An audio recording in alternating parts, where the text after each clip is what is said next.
350 বছর আগের গল্প। অবিভক্ত 24 পরগনা ডায়মন্ড হারবারের বিস্তীর্ণ এলাকায় তখন বন্যার জলের তলায়। আর সেই বন্যার জলে ডায়মন্ড হারবারের পারুলিয়া গ্রামের জমিদার বাড়ির মণ্ডল পরিবারের বাড়ির দালানে ভেসে আসে কাঠামো। জমিদার স্বপ্নাদেশে পান সেই কাঠামো নিয়েই মায়ের পুজো করা হবে। আর সেই থেকেই শুরু। জৌলুস হারালেও পুজোর রীতি আচার আজও অটুট।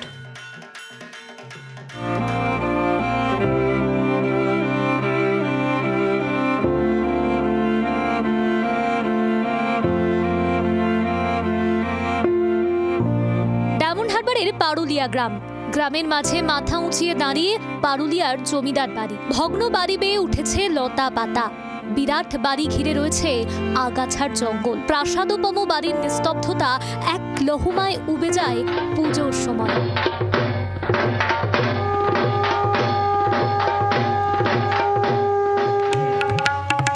শোনা যায় প্রায় 350 বছর আগে অবিভক্ত 24 পরগনা ডায়মন্ড হারবার ভেসে যায় বন্যার জলে।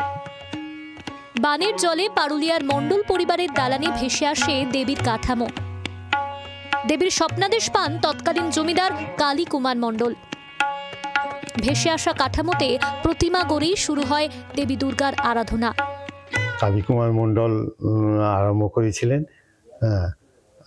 তিনি স্বপ্নে পেয়েছিলেন একটা নদী থেকে কাঠ ভেসে আসে, সেই কাঠের উপর কাঠামো তৈরি করে পুজো আরম্ভ করে। তখন বিরাট জাঁকজমকভাবেই পুজো হতো। লোক আসতো, চারিদিক থেকে লোক এসে পুজো দেখতো। এবং এমনকি এখানে অনেক খাওয়া দাওয়ার ব্যবস্থা ছিল। কালের গর্ভে হারিয়েছে মণ্ডল পরিবারের দুর্গাপুজোর জৌলুস, তবে ছেদ পড়েনি পুজোর রীতি আচারে। 300 বছরের পুরনো কাঠামোতেই হয়ে আসছে দশভুজার আরাধনা। পরিবারের সদস্যদের দাবি পুজো বন্ধ করলেই নাকি পরিবারে আসে নানা বিঘ্ন। তাই শুধু পুজোর দিনগুলোতেই নয়, সারা বছর দুর্গা দালানে দুবেলা পুজো দেন পরিবারের সদস্যরা। পুজোকে কেন্দ্র করে একসময় গম গম করত পারুলিয়ার মণ্ডল বাড়ি।